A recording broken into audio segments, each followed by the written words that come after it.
All right, let's dive in. Today, we're pulling back the curtain on how to write a truly top-tier academic report. If you've ever felt like you're stuck on a B+ and want to know what it takes to get that A, well, you are in exactly the right place.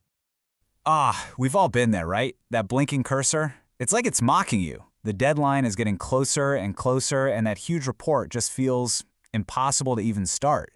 But what if I told you there's a system, a formula to beat that blank page anxiety for good? Here's the secret, and it's not some kind of mysterious writing talent that you're either born with or you're not. It's structure. You see, a great report is built, not just written. Think about it like this. Structure is the invisible skeleton that holds all of your brilliant ideas together, making them strong, clear, and easy for your reader to follow. And that building process, it starts right here. The most important work you'll do for your report actually happens before you write a single sentence of your first draft. This whole planning phase can be broken down into 3 absolutely essential steps. These 3 right here are your non-negotiables: a focused topic, a strong thesis, and a detailed outline. I promise you, if you get these 3 things right from the very beginning, the actual writing part becomes a million times easier. So let's break each one down. First up, your topic. This is probably the #1 trap students fall into, choosing a topic that's just way too big. You can't write a report on world history. It's impossible. But if you narrow it down to something super specific, like the role of the Boston Tea Party, suddenly you have a topic that's manageable, a topic where you can actually dig in and show off what you know. Okay, next up is your thesis statement. And listen, this is the single most important sentence in your entire paper. I mean it. This is your North Star. It's not just what your report is about. It's the specific argument you are going to prove. Every single paragraph, every piece of evidence has to point back to this one sentence. And just look at the difference here. A weak thesis is something like, the Industrial Revolution was important. Well, yeah, duh. That's a fact, not an argument. But a strong thesis tells the reader how and why it was important.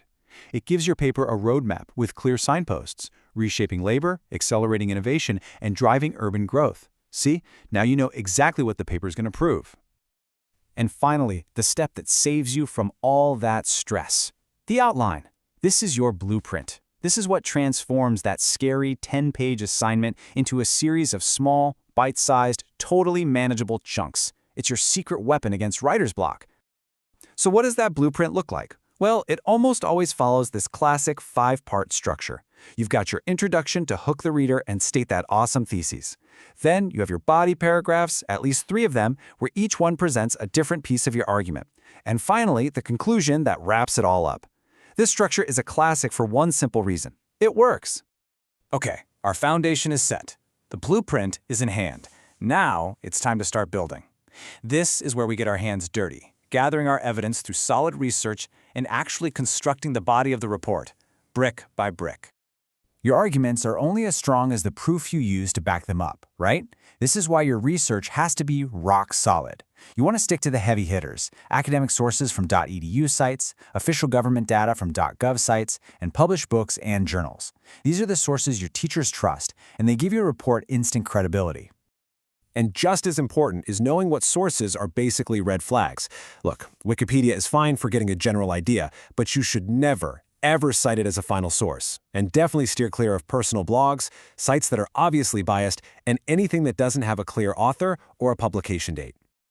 Now let's zoom in on the building blocks of your report, the body paragraphs. Every single one needs these 4 key ingredients: a topic sense to start, then your evidence, a fact or a quote. And here's where most people stop. But the magic, the part that gets you the A, is the analysis. This is where you explain why that evidence matters. For every fact you give, you have to ask yourself, so what? The answer to that question, that's your analysis. All right, you've written the draft. High five! But hold on, we are not at the finish line just yet.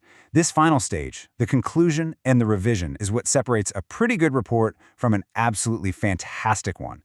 This is where you lock in that A. A lot of students think a conclusion is just summarizing what you just said. Nope. A powerful conclusion does so much more. You want to refreeze your thesis, but in a new, fresh way. Then you synthesize your key points, which means you show how they all connect together to prove your main idea.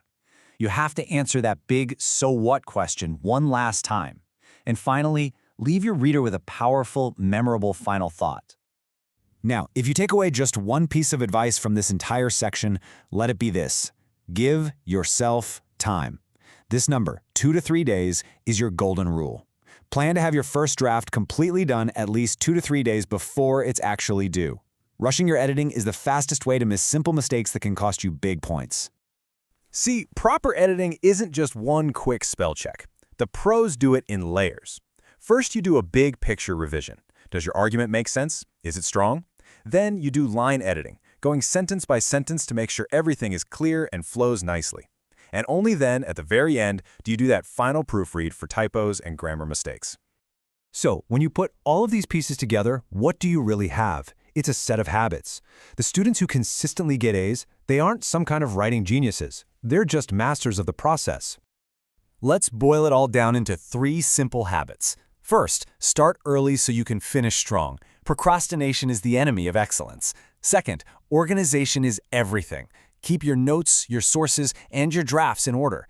And finally, remember that quality is always, always more important than quantity. A deep analysis is worth so much more than just hitting a word count.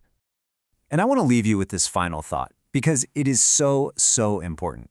Great writing is not a magical talent you're born with. It's a skill. And just like any other skill, whether it's playing a sport or an instrument, it's something you can learn, you can practice, and you can absolutely master with intentional effort.